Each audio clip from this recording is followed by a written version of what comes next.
Assalamualaikum warahmatullahi wabarakatuh.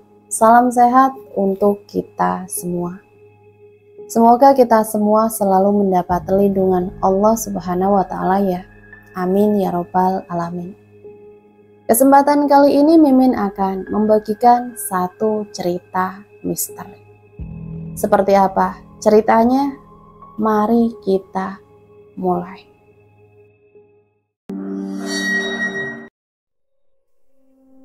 Tiga perantau asal Jawa dikabarkan meninggal dunia.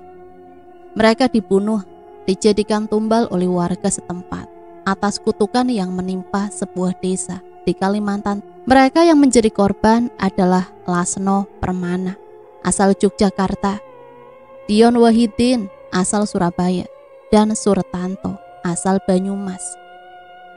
Ritual persembahan itu dilakukan dengan cara memenggal kepala korban menggunakan kapak. Pemenggalan dieksekusi di depan patung kepala ular.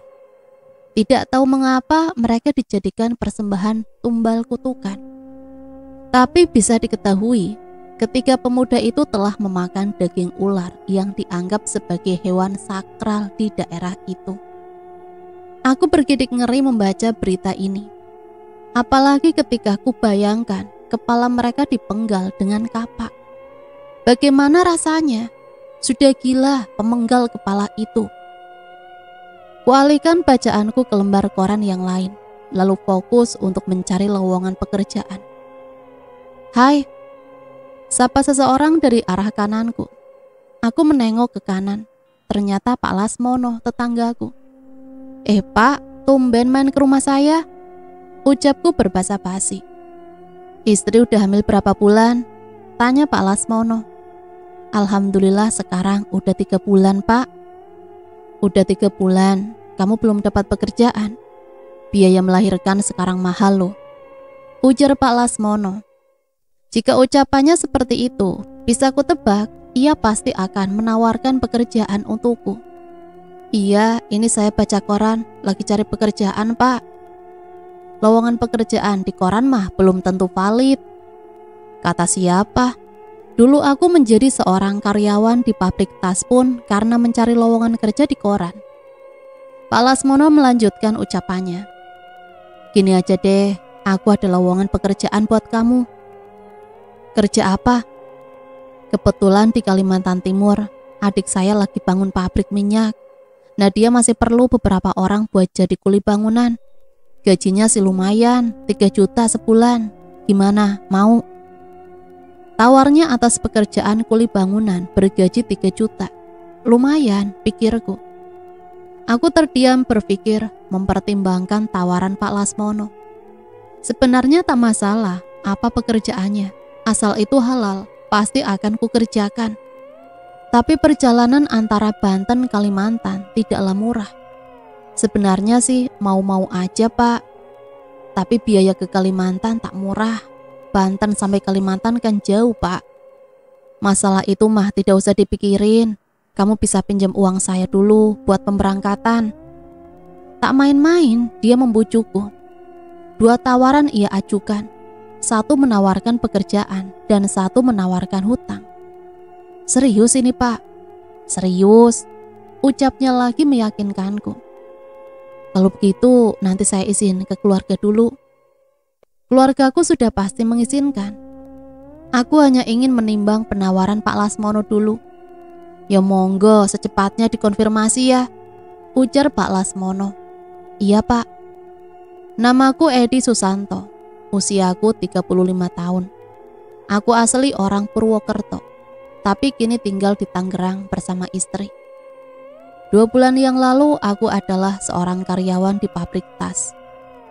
Tapi semua pekerja pabrik dipecat karena perusahaan yang menaungi pabrik tersebut bangkrut. Karena itu 2 bulan aku menganggur. 2 bulan aku sibuk mencari lowongan pekerjaan. 1 minggu yang lalu Pak Lasmono menawariku pekerjaan di Kalimantan Timur. Aku terima tawaran itu meski harus menyeberangi lautan. Hal yang paling memberatkan adalah ketika harus berpisah dengan keluarga.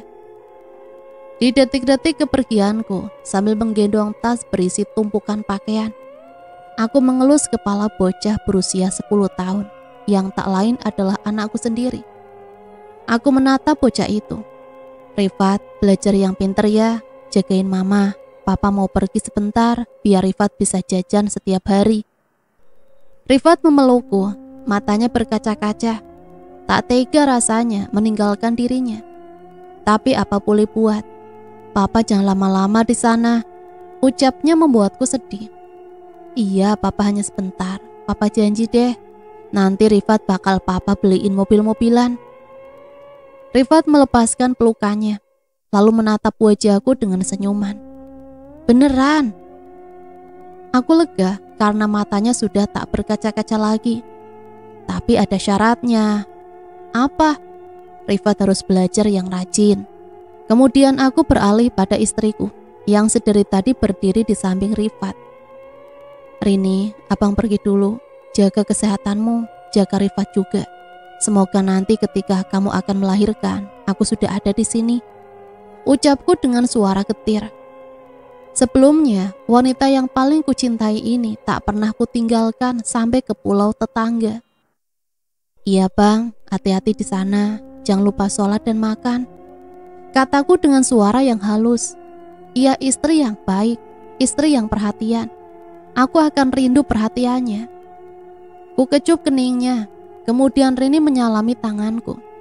Kami saling menatap sebentar sebelum aku benar-benar melangkah untuk pergi. Ya sudah, abang pergi dulu. Assalamualaikum. Waalaikumsalam. Aku terus melangkah menjauh. Di tengah-tengah perjalanan, aku menyempatkan untuk berbalik badan, lalu tersenyum. Membalikkan badan kepada Rini dan Rifat. Kemudian kembali melanjutkan perjalanan menuju pelabuhan Tanjung Priok. Dari kampungku aku tak sendiri. Ada 4 kawanku yang sama-sama akan menjadi pekerja kuli bangunan di pulau tetangga. Mereka adalah Bang Fajar, 40 tahun, seorang kuli bangunan veteran yang sudah berpengalaman berpindah-pindah kota, bahkan pulau, untuk menggarapi proyek-proyek pembangunan. Tanta, 28 tahun, seorang mantan security yang kini sedang menekuni diri sebagai seorang vlogger. Darto, 29 tahun, sama seperti Bang Fajar. Setidaknya ia sudah menjadi kuli bangunan sejak 3 tahun lalu. Dan yang paling muda adalah Ginting, 19 tahun. Bocah lulusan SMP yang bekerja serabutan. Beberapa menit yang lalu, kami semua sudah menaiki kapal yang akan membawa kami ke Balikpapan. Kira-kira 5 hari lagi kita akan sampai di sana. Kupandangi lautan ini. Baru kali ini aku naik kapal besar. Kulihat Bang Fajar juga sedang memandangi lautan. Aku mendekatinya. Kutanyai dirinya tentang Kalimantan. Bang Fajar, ini adalah pengalaman pertama saya pergi ke Kalimantan. Abang yang sudah pernah pergi ke sana, bisakah cerita sedikit tentang kehidupan di Kalimantan? Barangkali ada hal yang tidak boleh kita lakukan ketika menetap di sana. Dia menengok ke arahku, lalu diam seperti sedang merangkai kata-kata. Tentu saja ada, nanti kamu tahu sendiri, tapi biar aku beritahu beberapa saja. Kenapa tidak semuanya saja, Bang? Ada beberapa yang aku lupa. Dia diam, mungkin sedang mengingat sesuatu. 1 menit kemudian baru ia kembali bercakap. Jika bermalam di hutan, jangan membakar ikan, udang atau terasi. Karena jika itu dilakukan, kuntilanak akan datang. Apa hubungannya kuntilanak dengan terasi? Aku tertawa. Jangan-jangan kuntilanaknya doyan terasi. Bang Fajar tak menanggapi tawaku. Entahlah, jawabnya singkat. Aku berhenti tertawa, lalu bertanya lagi. Lalu apa lagi, Bang? Tidak boleh bersiul di malam hari, karena bisa mengundang makhluk halus berupa jelmaan kijang putih. Siluman kijang maksudnya, Bang? Ya, sejenis siluman. Abang pernah melihatnya? Aku tidak pernah bertemu hantu dan tak percaya pada hantu. Tapi temanku pernah melihat siluman kijang itu. Katanya seperti apa bentuknya, Bang? Sekarang Bang Fajar malah tertawa. Kamu masih juga bertanya. Tentu saja bentuknya seperti kijang, tapi bulunya berwarna putih. Benar juga kata Bang Fajar, polosnya aku hingga ia menertawaiku. Tunggu Bang, saut Ginting yang tiba-tiba berada di antara aku dan Bang Fajar. Mungkin dari tadi ia menguping percakapan kami. Ada apa? Benar itu siluman kijang putih. Iya benar lah, memang kenapa? Mungkin saja itu bukan siluman Bang. Lalu apa? Sapi liar Bang, sapi kan berwarna putih. Ginting tertawa dengan celotehannya yang sama sekali tak masuk dengan selera humorku. Wajah Bang Fajar berubah menjadi masam. Terserah kaulah. Pemuda itu masih tertawa tanpa rasa dosa, lalu pergi lagi entah kemana. Sedangkan aku dan Bang Fajar kembali bercakap-cakap. Bang, kemarin aku baca berita. Aku mulai mengajaknya untuk membahas tentang berita tumbal persembahan yang kubaca di koran Tempo Hari. Berita apa? Kubaca di koran ada 3 perantau di Kalimantan Timur yang dijadikan tumbal persembahan. Katanya itu sebagai penyembuh kutukan di desa tersebut. Entah kutukan apa dan kenapa harus mereka yang harus dijadikan tumbal. Aku merinding membacanya Bang, dan tak sampai selesai kubaca.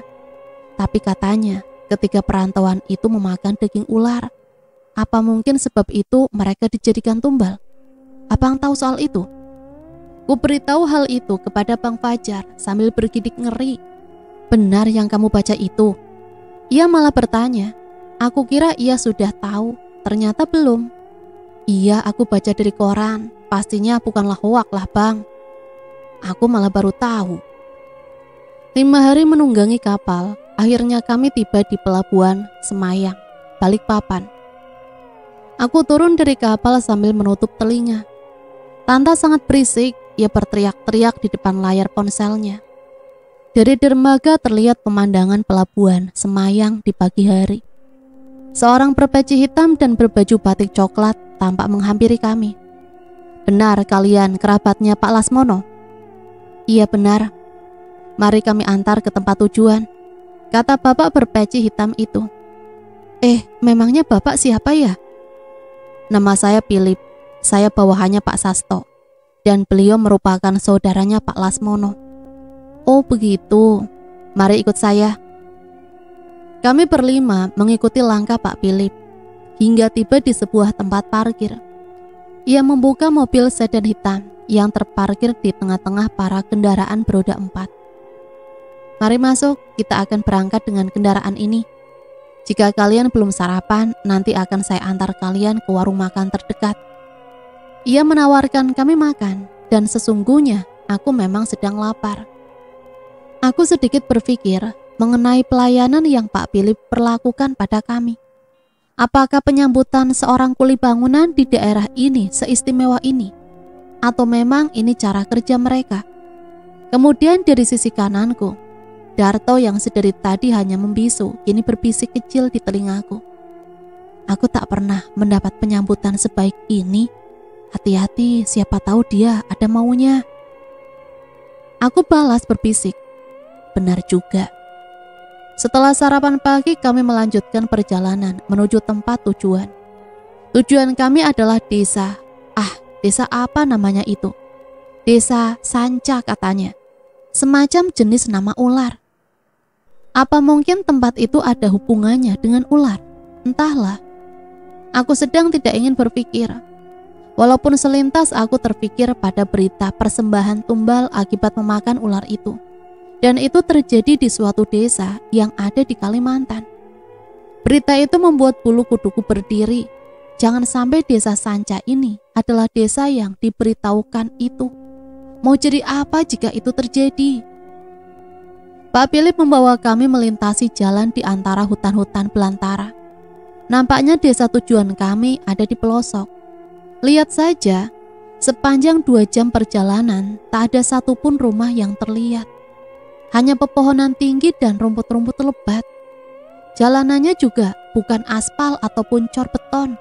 Ini hanyalah tapak ban mobil yang sering dilewati kendaraan beroda 4. Hampir 3 jam berada di perjalanan, tiba-tiba mobil yang kami tunggangi berhenti. Pikiranku mungkin Pak Philip mau buang air. Namun ketika ia keluar dari mobilnya, Yang ia buka adalah kap mesin mobil. Bang Fajar keluar juga. "Kenapa, Pak?" "Tak tahu, Pak, tiba-tiba mogok." "Darto, Darto," panggil Bang Fajar pada Darto yang tengah memainkan ponselnya di sebelahku.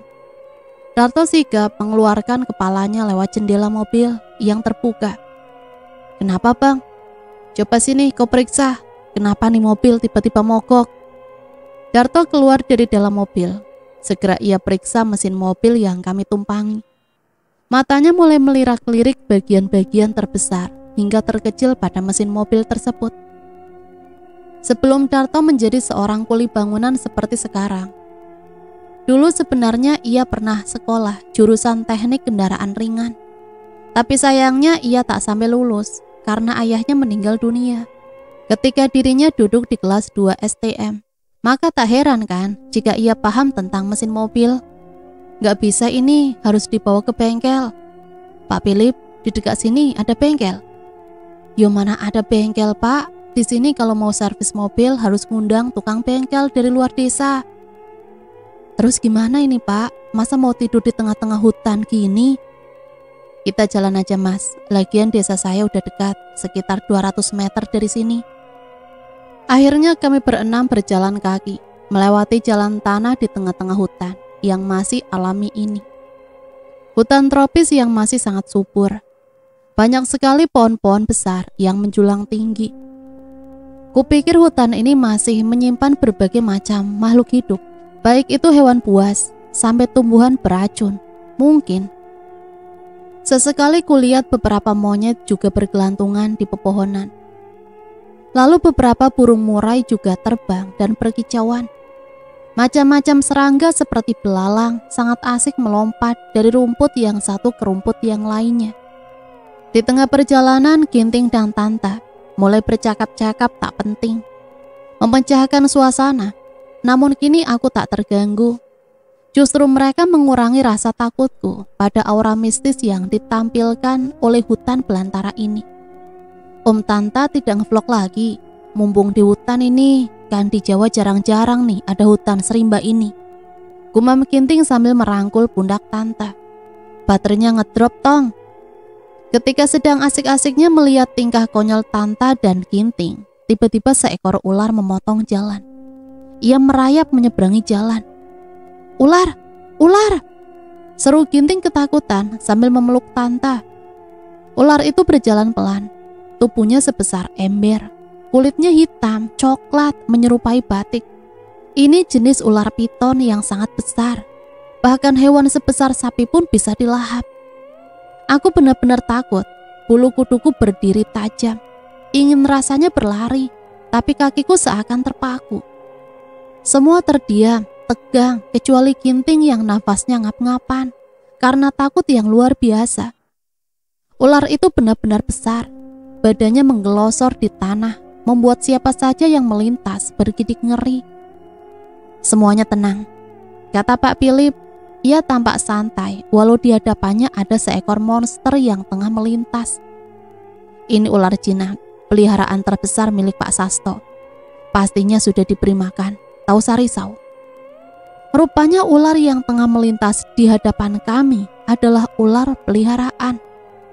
Tapi jujur saja, bagiku ular adalah hewan yang mengerikan.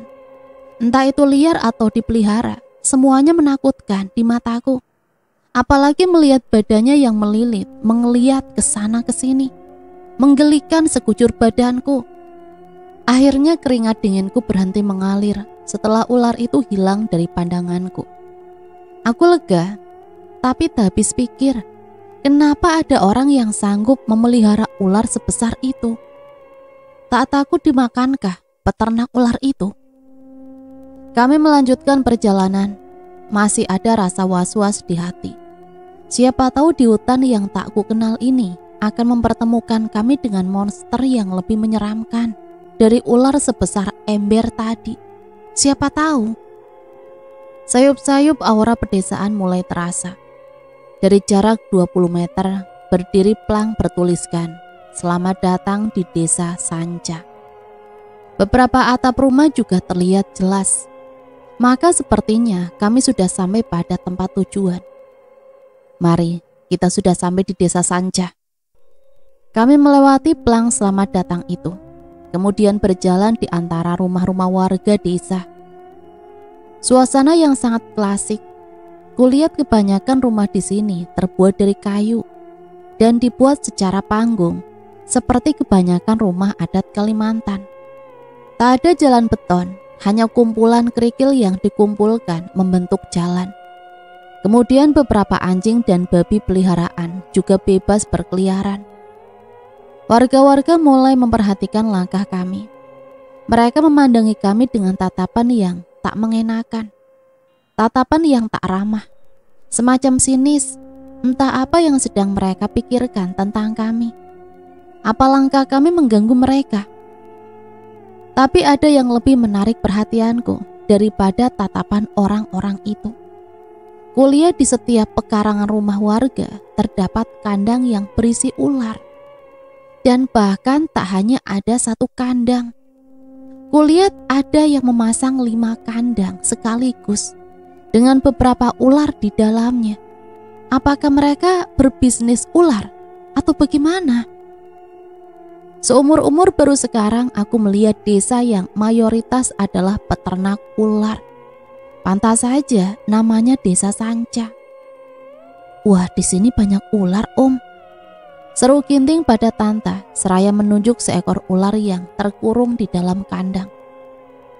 Om tidak mau ngevlog. Kan jarang nih ada desa yang isinya ular-ular. Udah dibilang baterainya ngedrop. Cetus Tanta seraya memukul kepala Ginting menggunakan tongkis. Jangan heran ya, di sini memang banyak orang yang memelihara ular. Bukan untuk diternak. Orang-orang di sini menganggap bahwa ular adalah hewan sakral yang harus dimuliakan. Pak Philip berhenti di depan sebuah rumah panggung bercat hijau.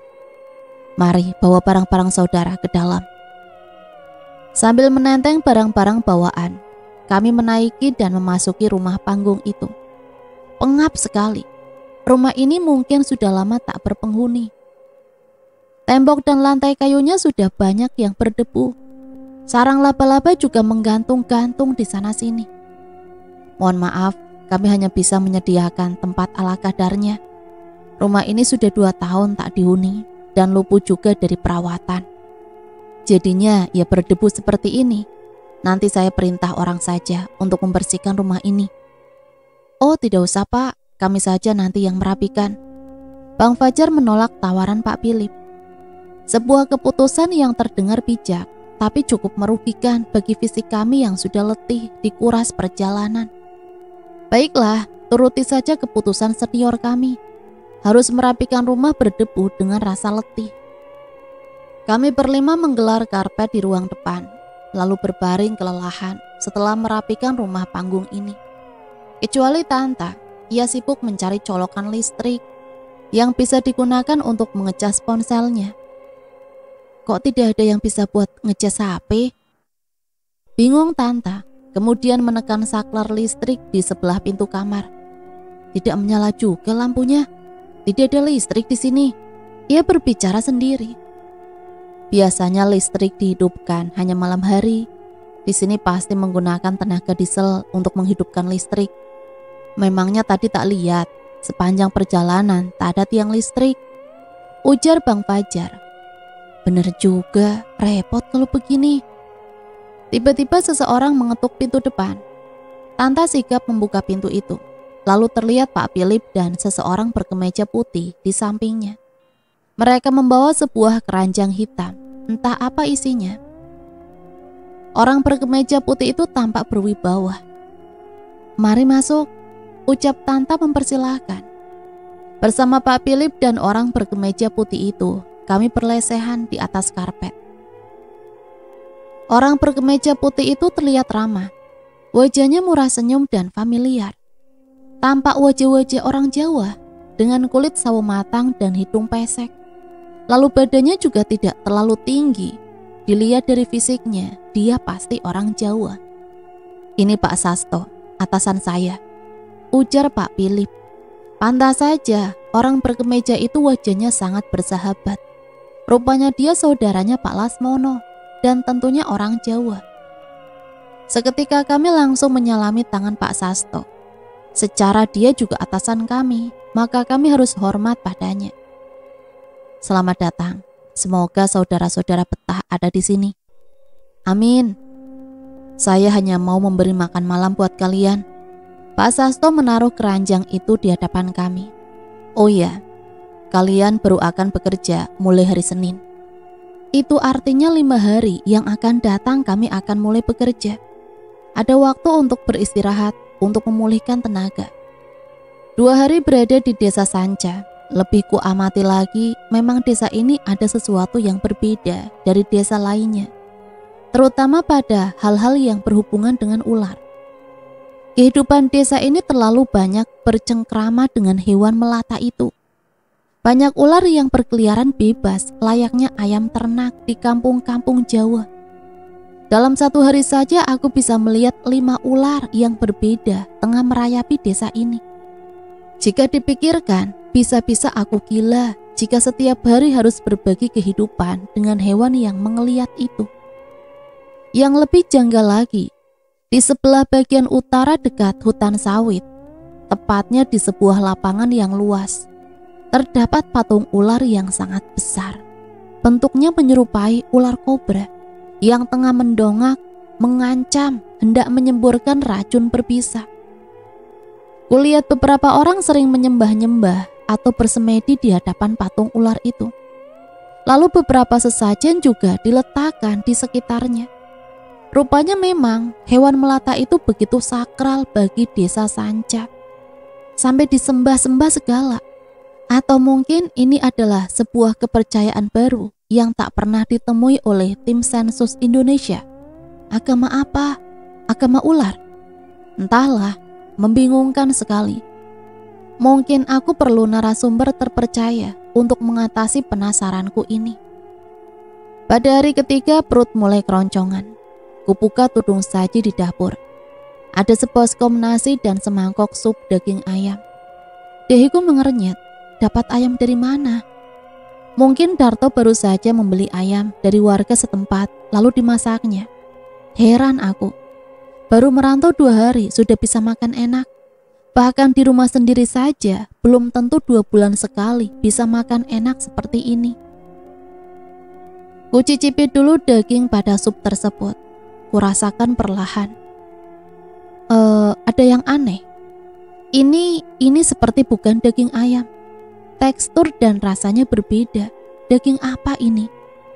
Rasanya tidak asing. Aku pernah mencicipi daging seperti ini. Dulu ketika masih di pabrik tas. Jangan bilang ini daging ular. Darto! Aku berteriak. Tak ada yang menyaut. Darto! Sekali lagi. Ginting menghampiriku. Ada apa sih bang? Teriak-teriak seperti orang kesurupan saja. Siapa yang masak sup ini? Aku pelototi Ginting sambil menenteng semangkok sup daging itu. Bang Darto, jawab Ginting dengan wajah ketakutan. Mana dia? Aku cari dulu bang. Ujarnya kemudian ia pergi mencari Darto. Aku kembali teringat pada berita pemenggalan kepala 3 perantauan dari Jawa. Menurut berita mereka dipenggal karena memakan daging ular. Bergidik ngeri jika ku ingat berita itu. Maka jangan sampai aku senasib dengan 3 perantauan tersebut. Kini aku mondar-mandir tak jelas. Hati gelisah tak karuan. Dan aku mulai berkeringat dingin. Bagaimana jika daging dalam sup itu benar-benar daging ular? Apa kami akan dipenggal juga? Perasaanku sungguh tak enak. Seperti akan ada sesuatu buruk menimpa diriku. Ginting datang bersama Darto dan Tanta. Ada apa bro? Aku melototi Darto. Jawab, ini daging apa? Ular.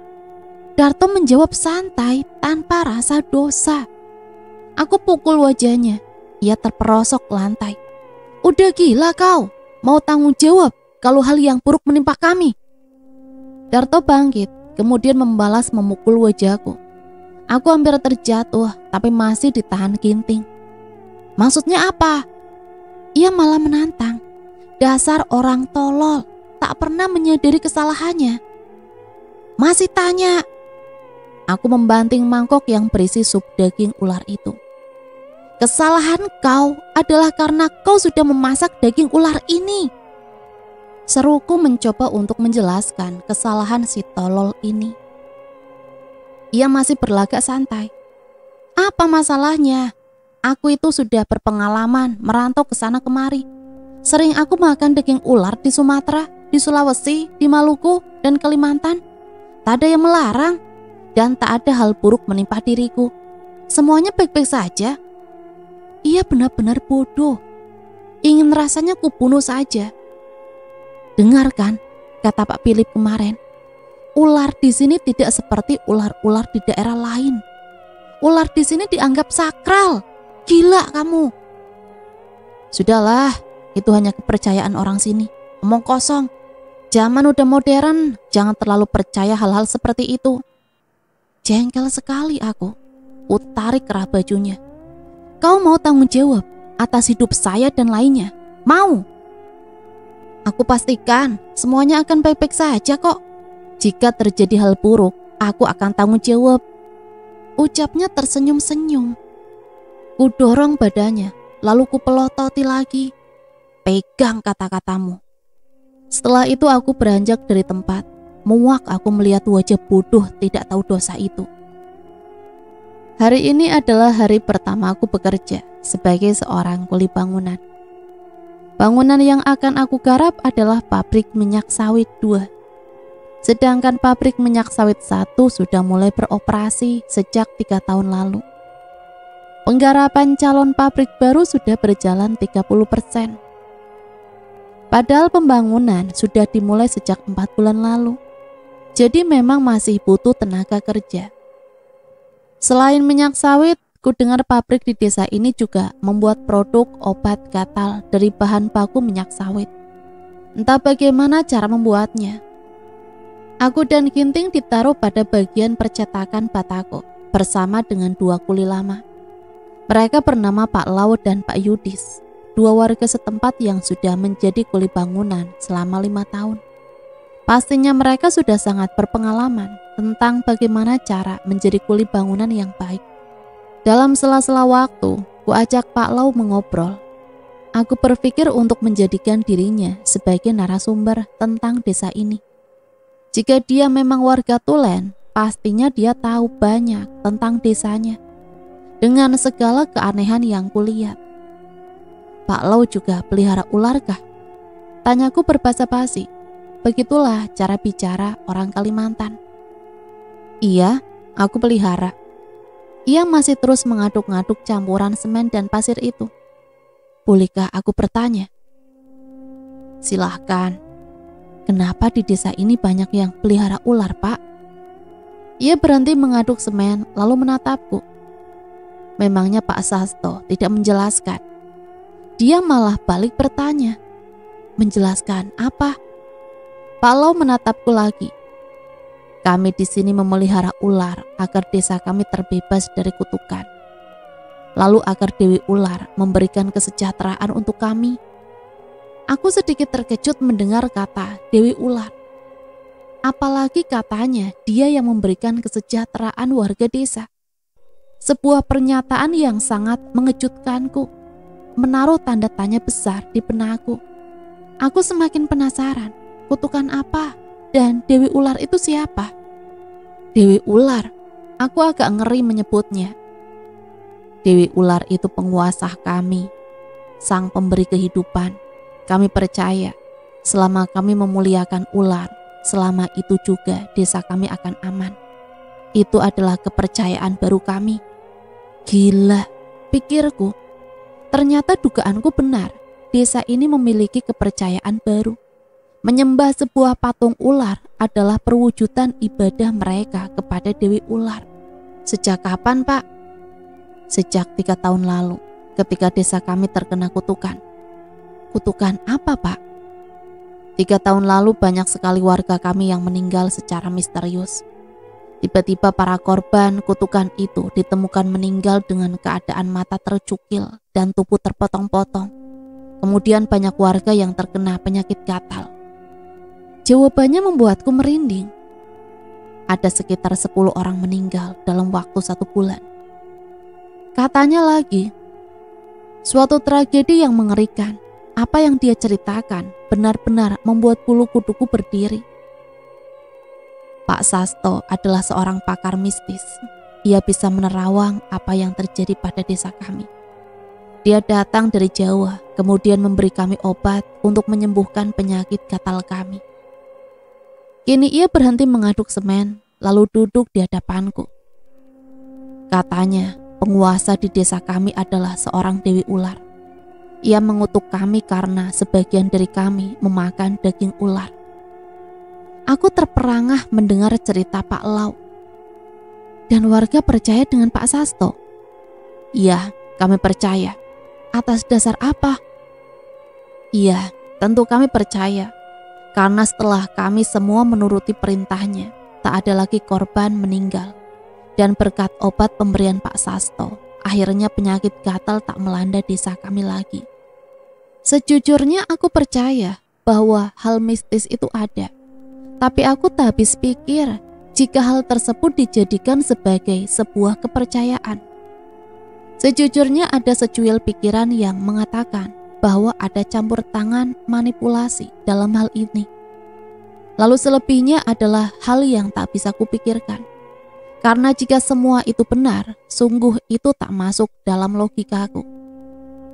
Kalau boleh tahu, Bapak pelihara berapa ekor ular? Ya, saya masih punya 5 ekor. Dulu bahkan saya punya 10 ekor. Yang 5 lagi kemana? Mati atau dicuri? Atau... Ia memotong ucapanku. Banyak warga yang kehilangan ular peliharaannya secara misterius. Dan kami percaya ular-ular yang hilang secara misterius itu telah diambil oleh Dewi Ular. Aku kembali terkejut sampai tak bisa berpikir secara rasional. Semua yang Pak Lau ceritakan tak bisa dimasukkan oleh akal sehat.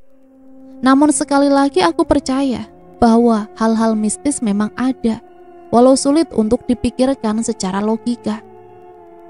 Maka di desa kami ada upacara mengerikan. Upacara apa itu, Pak?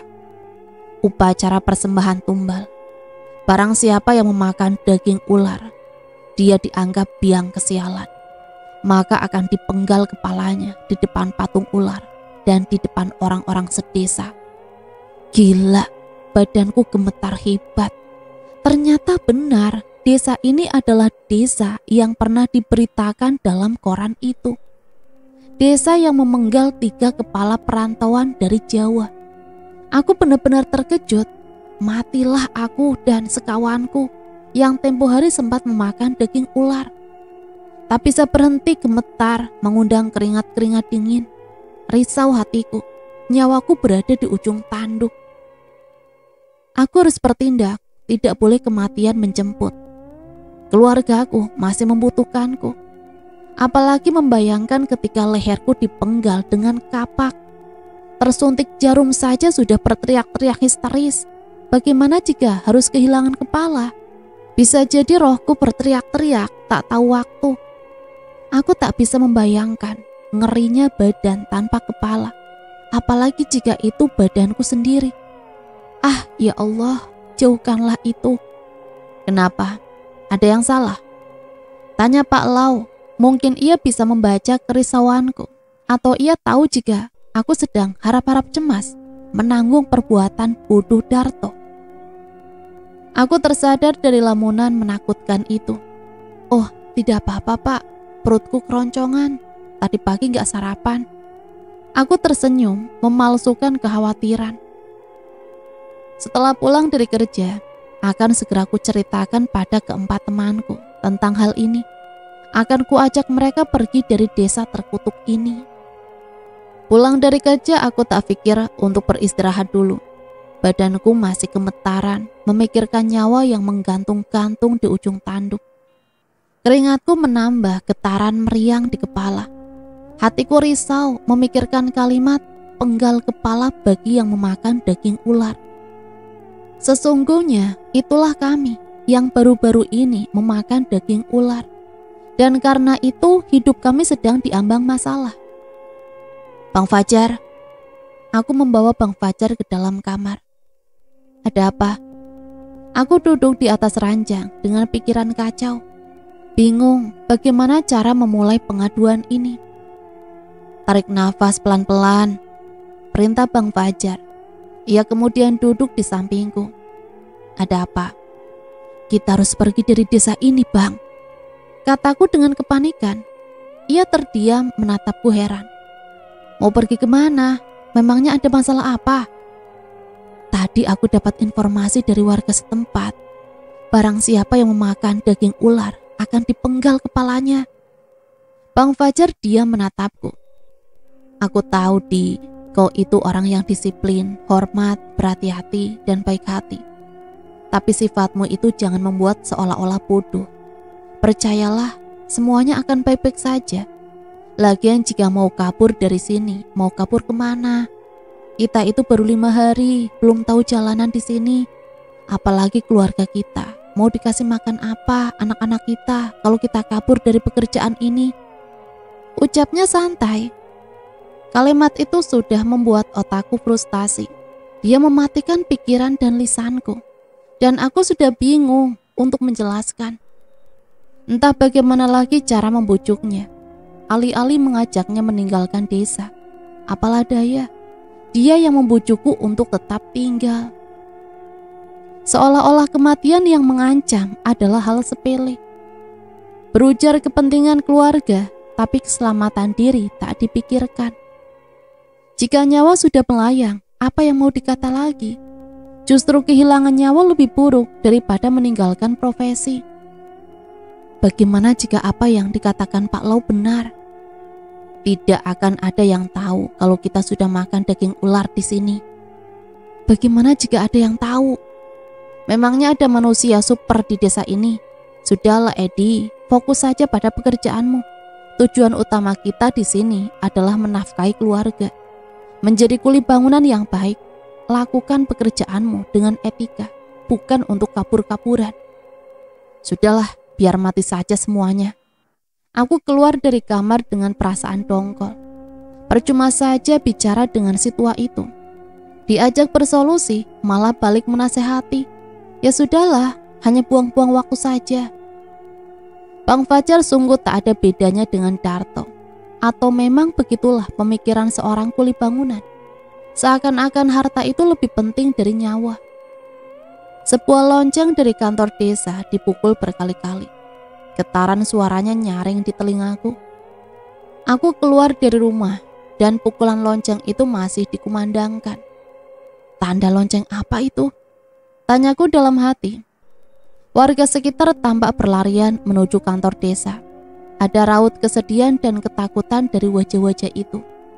Ada apa, Pak? Tanyaku pada seorang warga yang tengah berlarian menuju kantor desa. Pak Lau meninggal. Aku syok mendengar jawaban orang itu.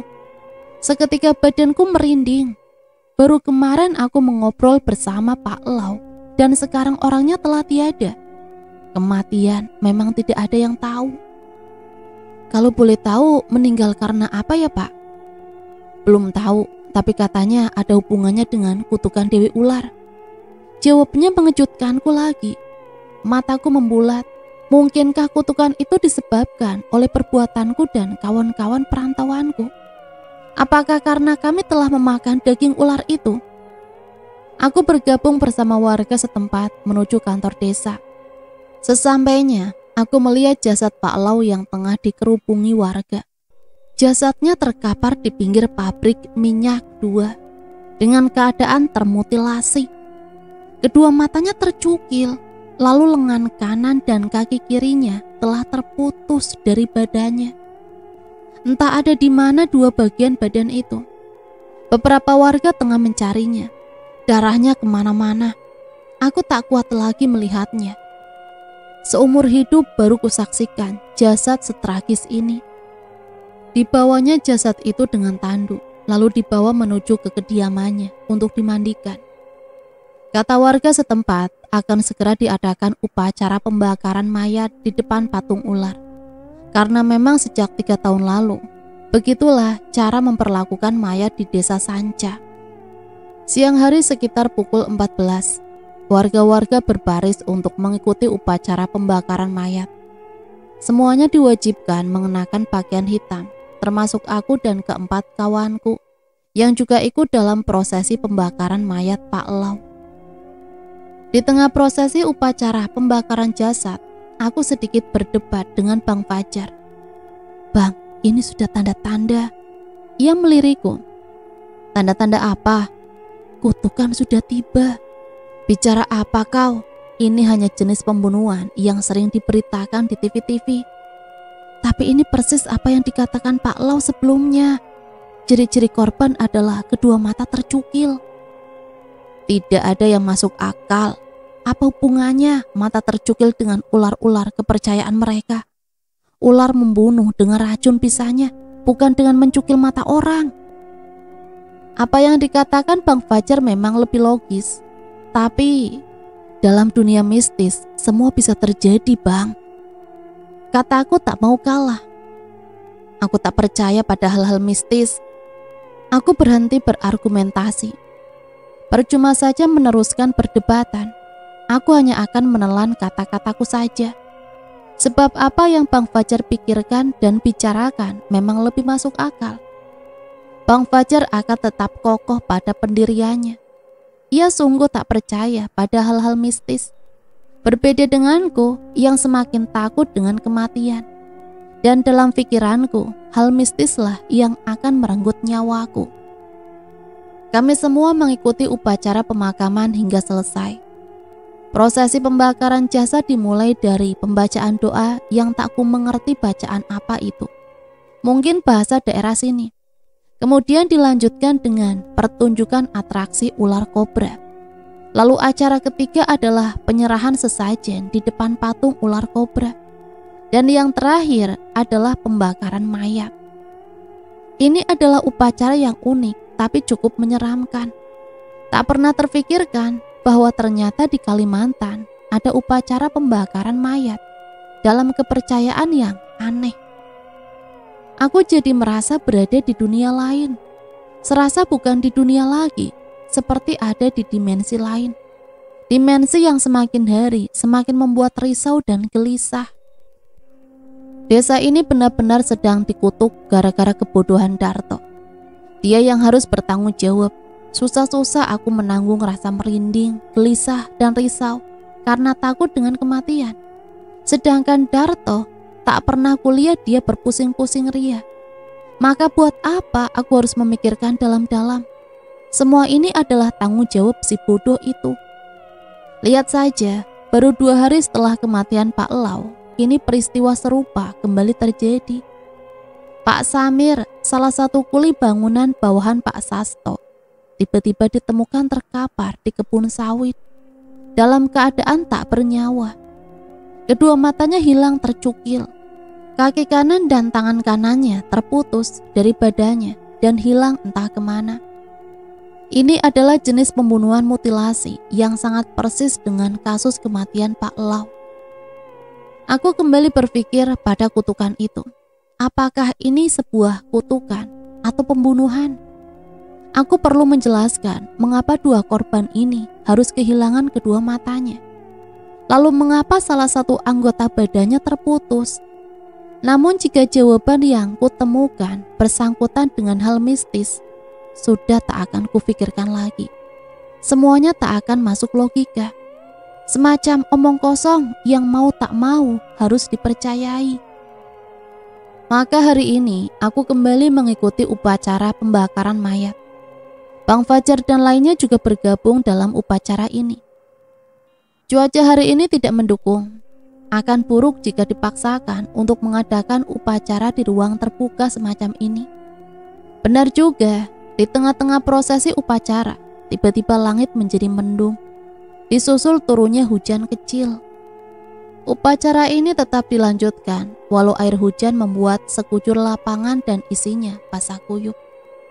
Tak ada satupun warga yang keluar dari barisan upacara, meskipun guyuran air hujan semakin deras. Begitupun para petugas upacara. Kulihat Pak Sasto sedang berjalan di tengah-tengah guyuran hujan, menuju mimbar suara. Mungkin upacara pembakaran mayat hari ini akan ada sebuah pidato darinya. Ia berdiri menghadap warganya, lalu mulai berbicara. Desa kita sedang dikutuk, Dewi Ular murka. Jika kita tidak segera bertindak, semua yang ada di sini akan mati. Siapa? Siapa yang sudah membuat Dewi Ular murka? Terlaknat mereka. Segera kita bertindak, cari mereka, lalu kita penggal kepalanya. Para pendosa itu tak pantas hidup lagi. Begitulah inti pidato dari Pak Sasto. Aku benar-benar sedang bergulat dengan hati yang semakin resah. Mau dibawa kemana lagi nyawa ini? Mereka akan segera menemukan kami sebagai pemakan daging ular. Mati sudah. Aku benar-benar panas dingin di tengah-tengah guyuran hujan. Merinding ketakutan mendengar pidato Pak Sasto. Itu semacam pidato ancaman untukku. Memang tak ada jalan lain kecuali pergi dari desa ini. Mereka akan mencari-cari kepalaku untuk dipenggal. Jika mereka berhasil, aku mati. Lalu entah bagaimana lagi nasib keluargaku nanti. Tidak, Darto, si bodoh itu yang harus bertanggung jawab. Dia yang memulai, dia yang harus menanggung semua ini. Aku tak boleh mati. Masih banyak yang harus kulakukan di dunia. Di sebuah ruangan kamar, aku menarik kerah baju Darto. Ini semua tanggung jawabmu. Kemarahanku membara. Ku tatap wajah pendosa itu dengan tajam. Dia hanya menatapku. Wajahnya tenang, seakan-akan tidak ada yang terjadi. Heran aku pada manusia ini. Di mana rasa bersalahnya? Di mana tanggung jawabnya? Katakan pada kami, kau yang akan bertanggung jawab atas nyawa kami. Kini aku memekik di depan telinganya. Dia masih tak bereaksi, masih diam dan tenang. Aku merasa bodoh saja. Aku berteriak-teriak di depan patung bodoh itu. Percuma saja. Bang Fajar kemudian melerai. Sudah, kita berlima yang ada di sini sudah jadi buronan. Nyawa kita terancam. Jangan menambah masalah, apalagi membuat gaduh. Kita cari jalan bersama untuk masalah ini. Aku beralih memelototi Bang Fajar. Sudah kubilang dari kemarin, Bang. Desa ini sudah jadi sarang harimau bagi nyawa kita. Lalu beralih lagi memelototi Darto. Akibat perbuatan bodoh orang ini. Kataku menunjuk wajah Darto. Harusnya sudah sejak kemarin aku keluar dari desa ini. Bang Fajar menatapku dengan mimik bersalah. Aku minta maaf jika tidak mendengar kata-katamu. Tapi sekarang bukan waktunya untuk berdebat. Di pojok ruangan, Ginting menggigil ketakutan. Sedangkan Tanta mencoba untuk menenangkan Ginting. Sekarang gimana, Bang? Tutup semua pintu. Kita akan pergi dari desa ini nanti malam. Jika kita pergi sekarang, nanti warga setempat curiga. Lagian hujan juga masih deras. Ku tinggalkan ruang gaduh ini, lalu pergi menuju kamar mandi. Aku bersandar di bak kamar mandi, lalu menatap cermin yang terpasang di atas wastafel kayu. Aku bisa membaca wajahku. Memang aku sangat takut. Baru kali ini dalam seumur hidup aku diancam kematian. Aku ratapi semua yang telah terjadi. Kulihat wajah-wajah orang yang tercinta dalam angan. Rifat anakku, Rini istri tercintaku, dan janin dalam kandungannya. Senyuman hangat mereka membuatku rindu. Aku teringat kata-kataku saat akan pergi ke tempat ini. Janjiku kembali ke rumah dan membawa oleh-oleh untuk anakku. Kelahiran anak kedua yang semakin dekat. Semua itu terngiang-ngiang, pening di kepalaku. Aku mulai membayangkan hal-hal mengerikan. Manakala aku mati, bagaimana nasib istri dan anak-anakku? Bahkan jika tidak mati pun, aku harus kehilangan pekerjaan ini. Memang lebih baik kehilangan pekerjaan daripada nyawa. Aku harus segera mencari pekerjaan lain lagi, karena istriku tidak lama lagi akan melahirkan. Andaikan itu, aku masih diberi kehidupan. Malam telah tiba dan hujan sudah reda. Dalam kegelapan kami berlima mencuri kesempatan untuk pergi dari desa terkutuk ini. dengan sangat berhati-hati agar tak satu pun warga melihat langkah kami. Kami berjalan mengikuti jalan setapak di tengah hutan belantara, sambil menggendong bekal secukupnya. Tak ada satupun dari kami yang tahu rute perjalanan ini. Entah akan kemana, yang terpenting adalah pergi dari desa ini sejauh mungkin. Penerangan jalan kami hanyalah satu buah senter dan satu buah sinar rembulan. Arah kami tanpa tujuan. Perlahan entah berapa lama dan berapa panjang lagi, suasana sunyi dan kadang gelap mencekam. Sudah hampir 4 jam kami berjalan dan semua perjalanan itu hanya menghasilkan lelah. Bang, aku lelah. Gumam Kinting membungkukkan badannya. Kedua tangannya bertumpu pada lutut. Ya sudah, kita istirahat saja di sini. Kami menggelar karpet, kemudian rebahan untuk menyembuhkan lelah.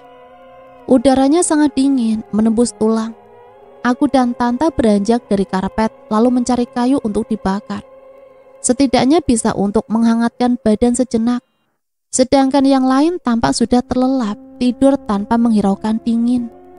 Bersama Tanta ku tatap kobaran api di hadapanku, seraya menggosok-gosokkan tangan. Kulihat wajah Tanta tampak menitikan air mata ketika wajahnya tersinari cahaya api. Tanta, kau kenapa? Ia menatap wajahku. Ia benar-benar menangis. Aku takut. Aku teringat keluarga di rumah, ucapnya sambil menatap kobaran api di depannya. Rupanya tak hanya aku, Tanta yang biasanya ceria tersenyum-senyum di depan layar ponsel ternyata juga resah. Nyawanya sedang terancam. Jika ia mati di tempat ini, bagaimana nasib keluarganya? Mungkin itu yang dipikirkan Tanta. Kita tidak tahu arah tujuan. Kita sekarang kemana? Kita sudah jadi orang hilang. Rasanya hidup sudah hampir berakhir. Keluargaku butuh makan, Dik, tapi justru tulang punggungnya jadi orang hilang seperti ini. Sudahlah, sekarang kita pikirkan keselamatan dulu. Firasatku tak enak, Dik. Aku titip ini ya.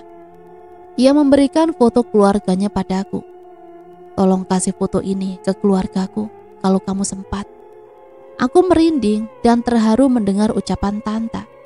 Firasatku juga tak enak melihatnya. Aku iba padanya, lalu kupeluk dia.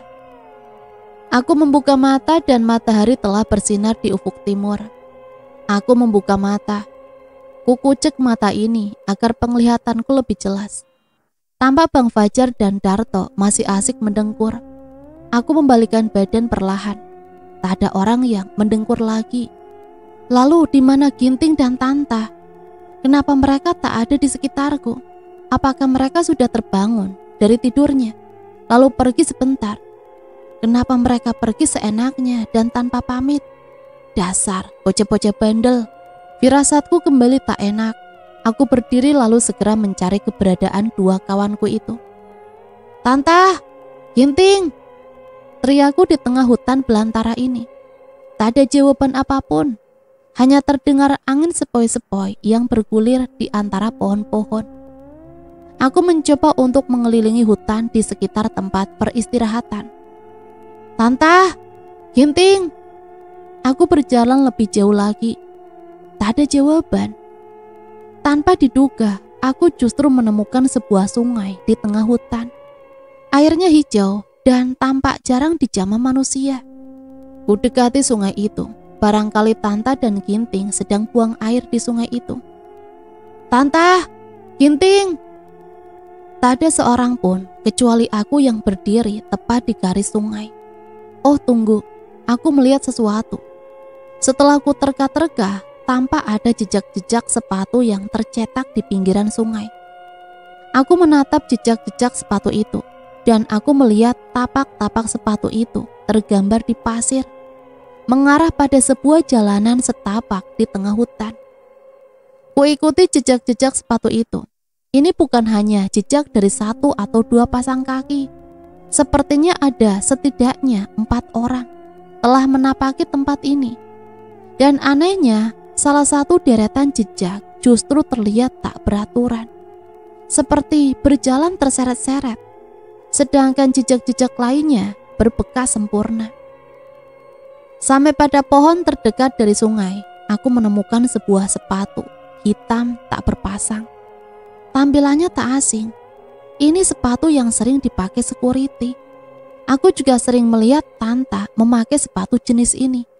Atau jangan-jangan memang milik Tanta. Aku maju beberapa langkah lagi, masih mengikuti jejak-jejak kaki itu. Dan kini justru terlihat tapak kaki manusia tanpa alas.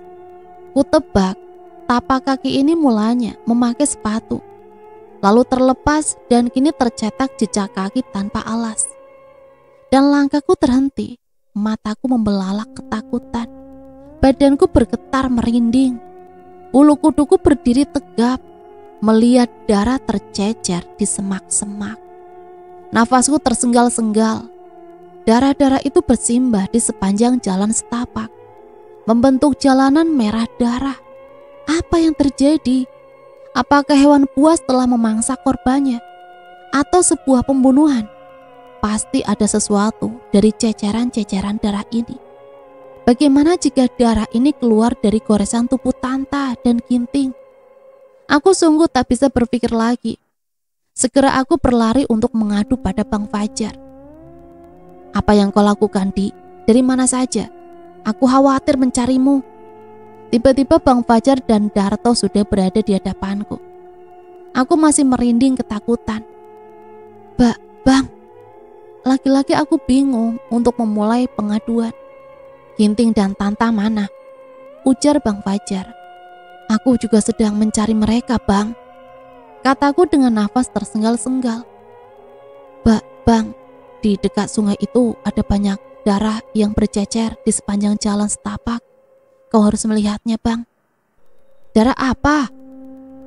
Manusia. Bang Fajar melangkah mendekatiku. Lalu aku mulai berjalan lagi menuju tempat bersimbah darah itu.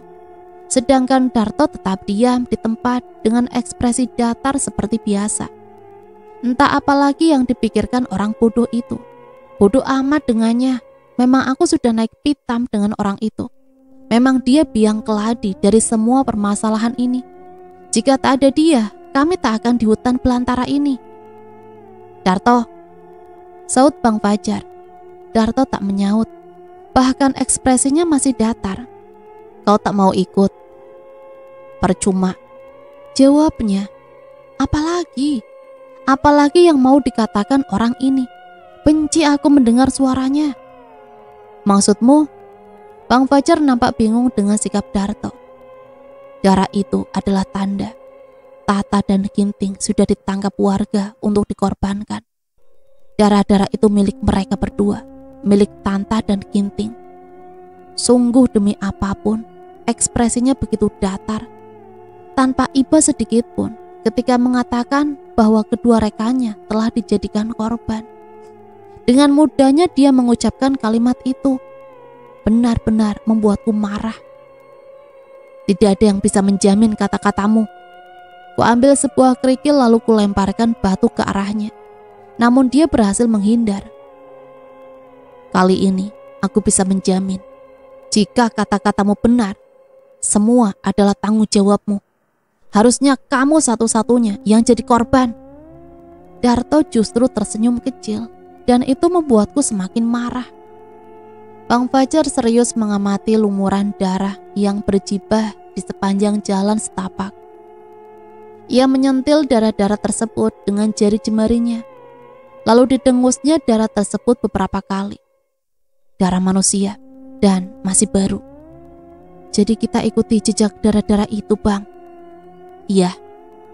Kami mulai menarik langkah mengikuti jejak-jejak darah ini. Memang benar, darah ini bersimbah di sepanjang jalan setapak. Dan itu cukup membuatku merinding di sepanjang jalan. Sepertinya jalan ini mengarah ke desa. Gumam Bang Fajar. Aku juga berpikir begitu, Bang. Jalanan berdarah ini sudah membuatku berpikir buruk.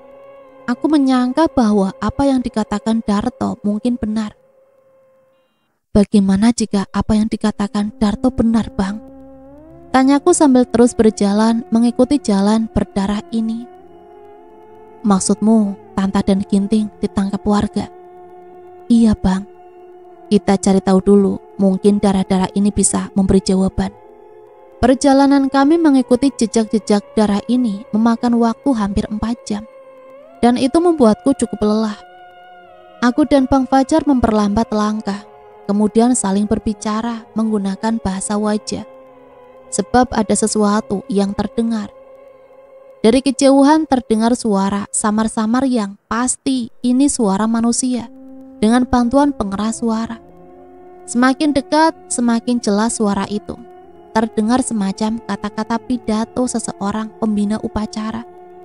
Tentu saja suara itu berasal dari desa Sanca. Setelah sekian langkah, akhirnya kata-kata pidato itu terdengar jelas. Wahai Dewi Ular, hari ini seorang pendosa telah kami tangkap. 1 dari 5 beban dosa akan terkurang.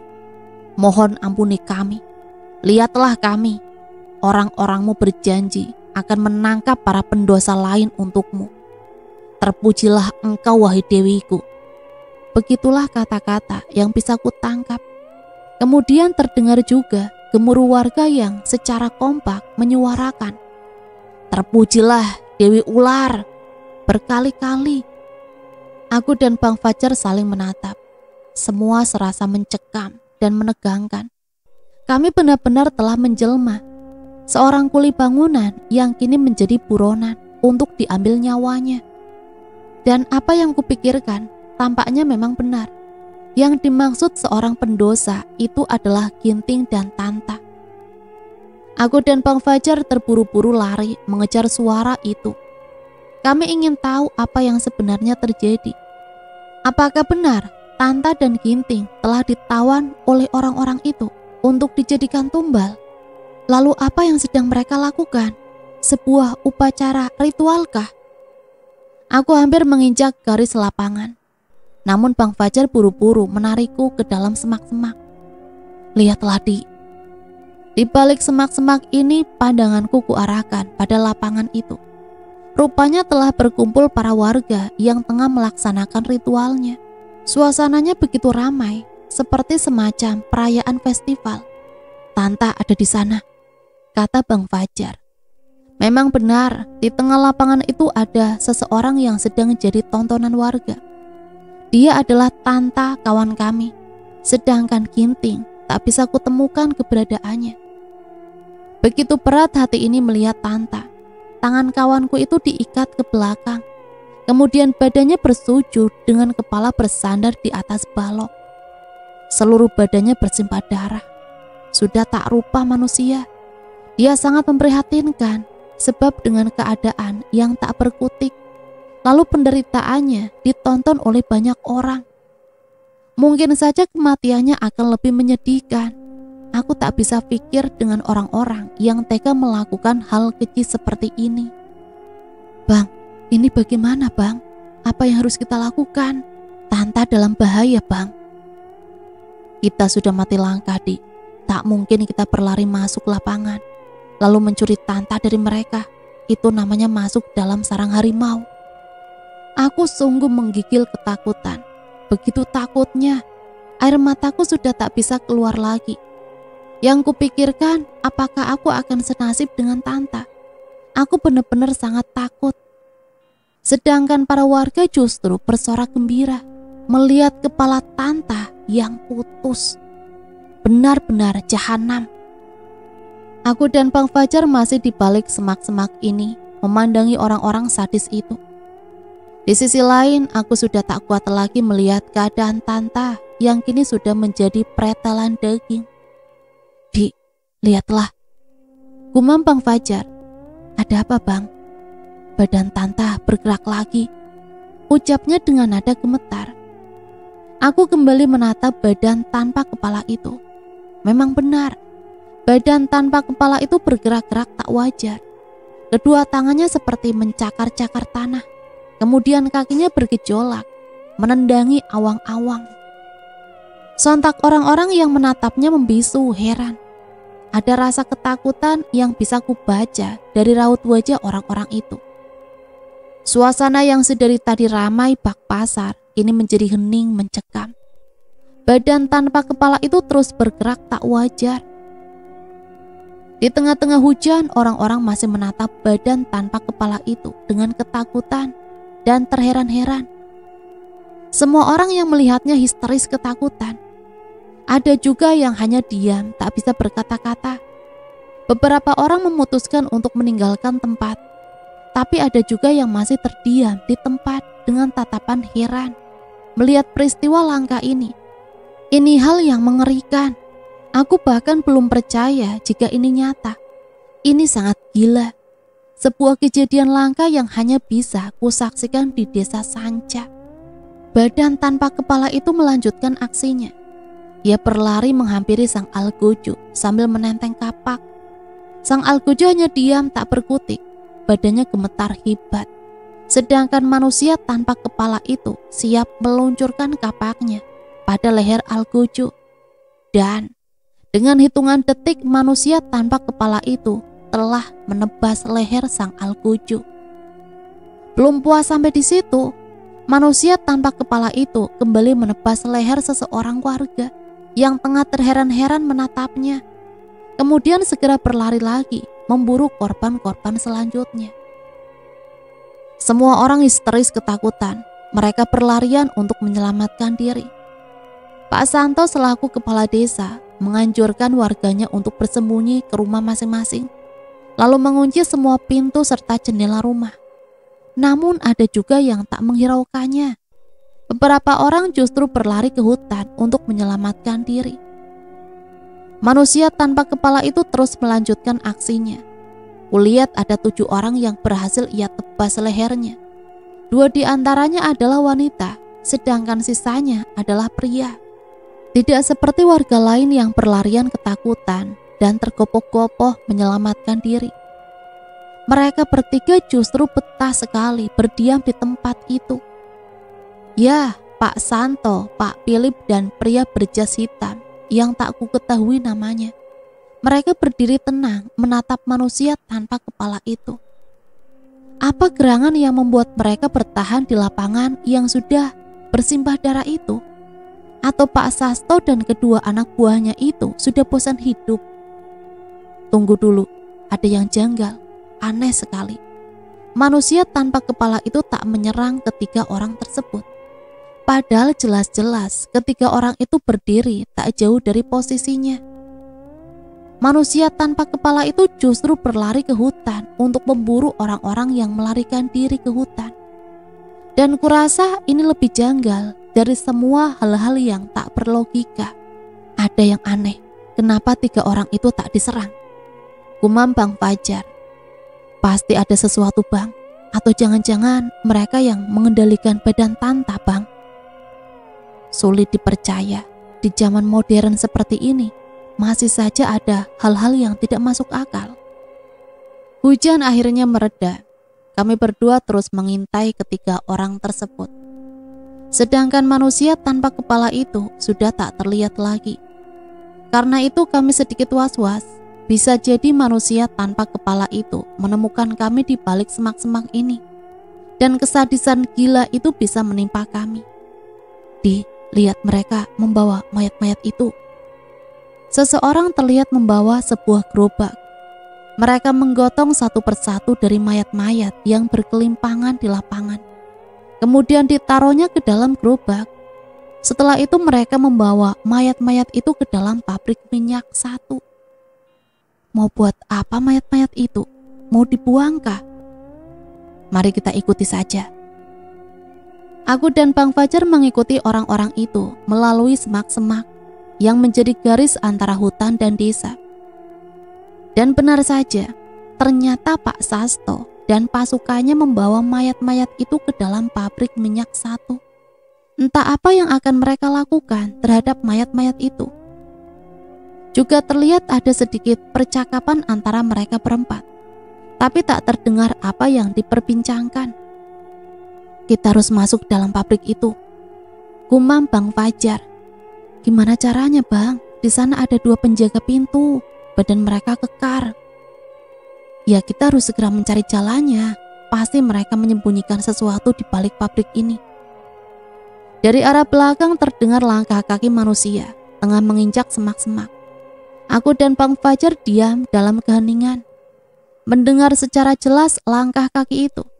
Kemudian saling menatap dan bertanya-tanya dalam hati, siapa orang yang tengah berjalan di semak-semak itu.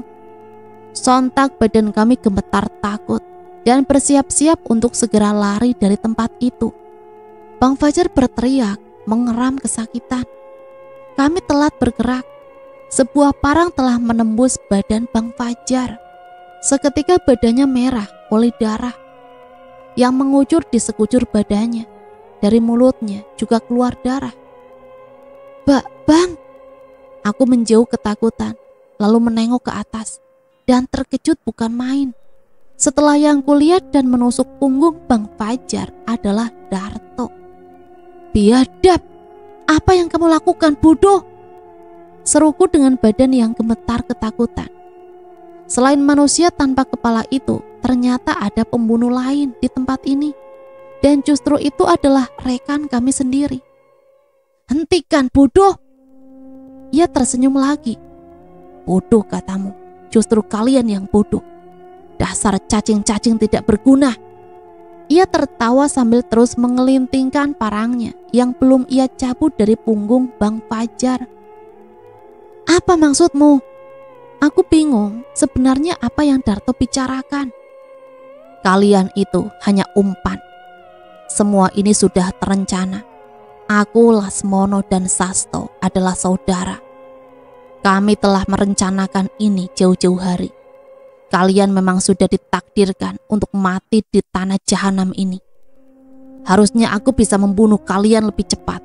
Tapi sungguh, aku tak menyukai permainan ini.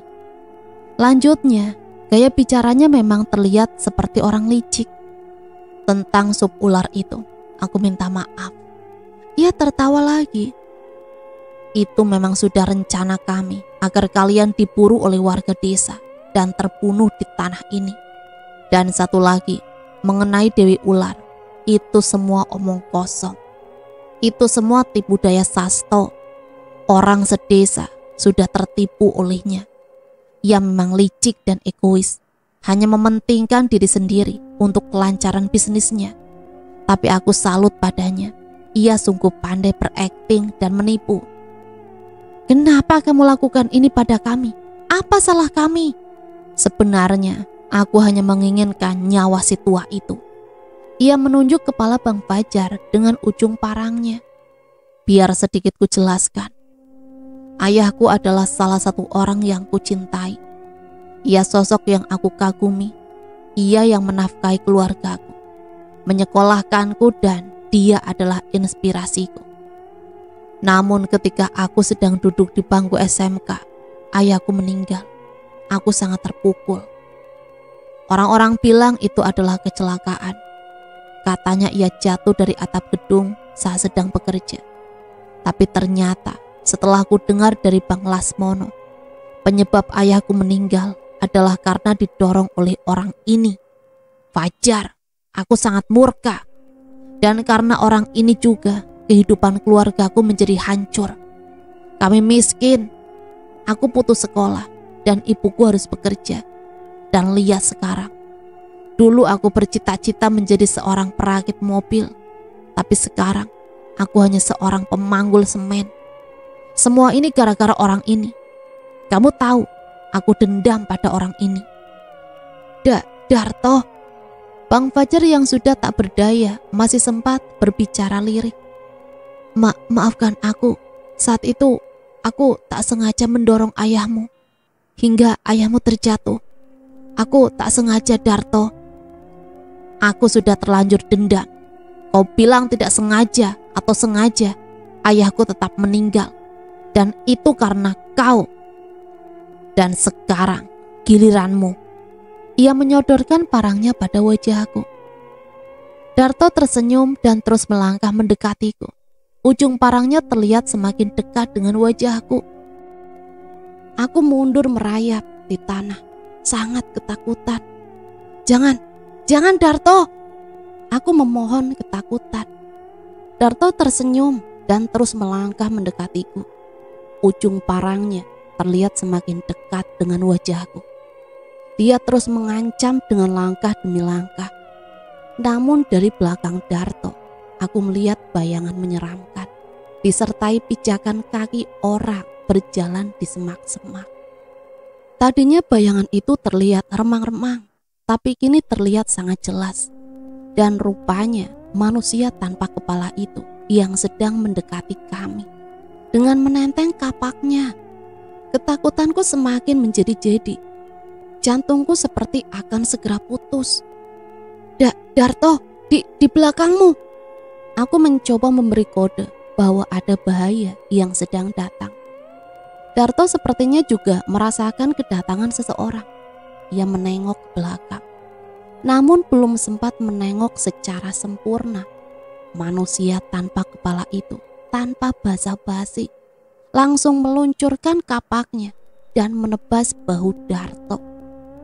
Darto mengerang, kesakitan. Aku berlari sekencang mungkin, menjauh dari bahaya. Sedangkan manusia tanpa kepala itu terus melakukan aksinya. Ia terus menebas-nebas badan Darto. Hingga kulihat dari kejauhan, manusia tanpa kepala itu telah membuat badan Darto menjadi cincangan-cincangan daging yang bergelimpangan di semak-semak.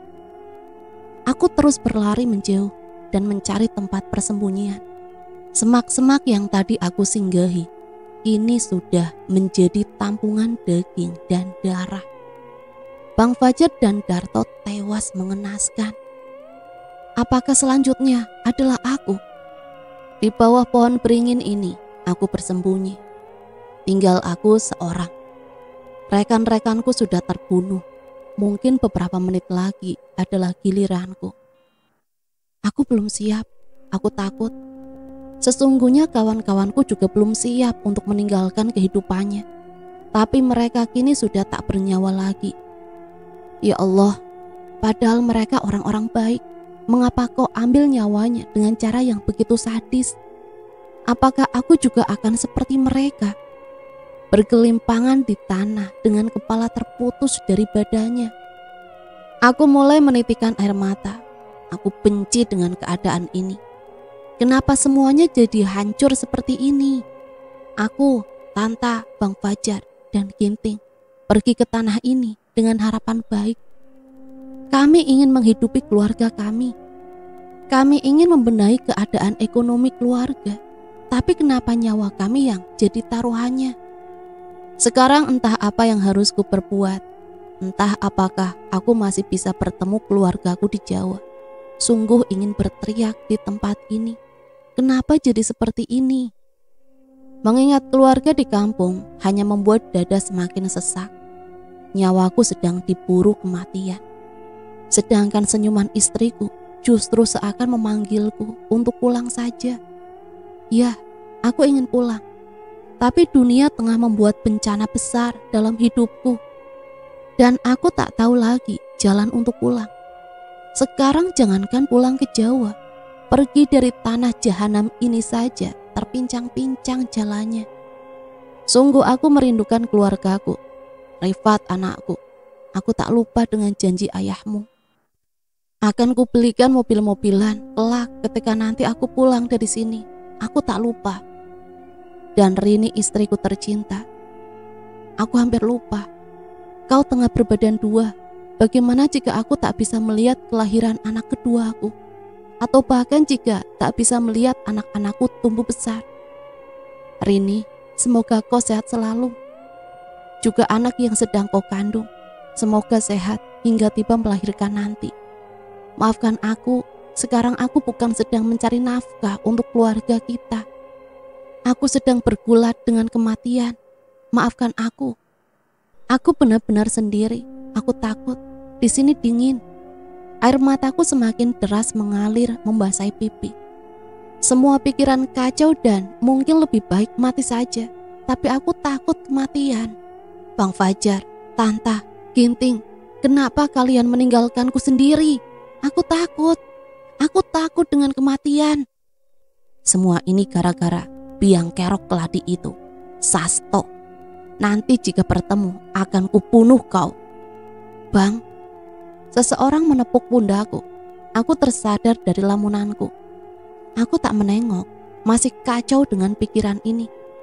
Bang, lagi dia menepukku. Kuhapus air mataku. Aku menengok ke belakang dan terkejut bukan main. Sosok yang di depanku adalah pemuda berusia 19 tahun. Ya, dia Ginting. Aku meraba wajah dan badannya. Aku kira kau sudah mati. Aku kira abang juga sudah mati. Dia terlihat ketakutan, tapi mencoba untuk menutupinya. Dari mana saja kau? Nanti aku ceritakan sambil jalan, Bang. Sekarang kita harus segera pergi dari sini, Bang. Ia menarik tanganku, tapi aku menahannya. Apalagi, Bang? Tempat ini bahaya untuk kita. Aku belum ingin pergi. Ada hal janggal dan aku merasa harus menemukan jawaban dari kejanggalan itu. Setelah ku temukan jawabannya, akan kubunuh dalangnya. Memangnya harus tahu jawabannya? Dari awal kita tiba di desa ini, memang semuanya aneh, Bang. Tidak perlu ada jawabannya. Yang terpenting kita pergi dari sini, Bang. Tempat ini bahaya. Kalau kau tak mau ikut, ya sudah. Gila kau, Bang. Mau mati? Terserah kau. Kau mau bantu aku atau pergi sendiri? Remaja itu mondar-mandir tak jelas. Mungkin ia sedang kelabakan untuk mengambil keputusan. Gimana? Kau ikut atau tidak? Ia berhenti di tempat. Rona wajahnya terlihat kesal. Ya, oke. Aku ikut abang. Tapi bagaimana caranya, Bang? Nadanya tinggi, menghentak-hentak. Aku tahu sebenarnya ia masih ragu mengambil keputusan ini. Tapi di lain sisi, ia takut pergi sendiri. Jawabannya ada di pabrik minyak satu. Kalau begitu, ayo ikuti aku. Ajaknya sambil membantuku bangkit. Ikuti kemana? Kebetulan tadi aku menemukan jalan pintas ke tempat itu. Jadi tak perlu repot-repot mengusir penjaga-penjaga pintu pabrik itu. Serius? Ikuti saja, kali ini aku tak bercanda. Aku berjalan membuntutinya. Ia berjalan menerabas semak-semak di tengah hutan. Entah mau kemana dia. Aku sedikit ragu dengan langkahnya. Jangan-jangan dia berbohong. Remaja macam Ginting ini kan suka membual. Tapi syukurlah, aku tak sendiri lagi. Tak kusangka, ternyata kutu kupret ini masih hidup. Biarpun dia sering menjengkelkan, tapi seburuk-buruknya manusia pasti ada gunanya. Hati-hati, ada manusia tanpa kepala. Iya, aku tahu, Bang. Tadi makhluk itu pergi ke utara. Aku sangat takut, Bang. Syukurlah kalau sudah pergi. Oh iya, Bang Fajar, di mana, Bang? Sebuah pertanyaan tak terduga menyambar. Aku berhenti melangkah. Bingung bagaimana cara menjelaskannya. Sedangkan Ginting kini berbalik badan. Dia udah tak ada, Bang. Ia menerka-nerka. Dan tebakannya benar.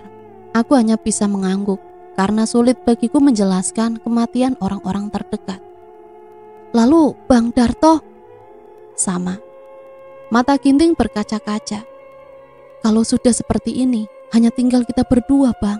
Jangan sampai kita mati, Bang. Aku mengangguk-angguk lagi. Kita tidak boleh mati. Dia meneruskan langkahnya dan aku kembali membuntutinya. Lalu tak lama setelah itu, ia berhenti di samping sebuah besi berbentuk bundar yang tergeletak di atas tanah. Ukurannya cukup besar. Ginting berusaha mengangkat besi itu dan melemparkannya menjauh dari kami.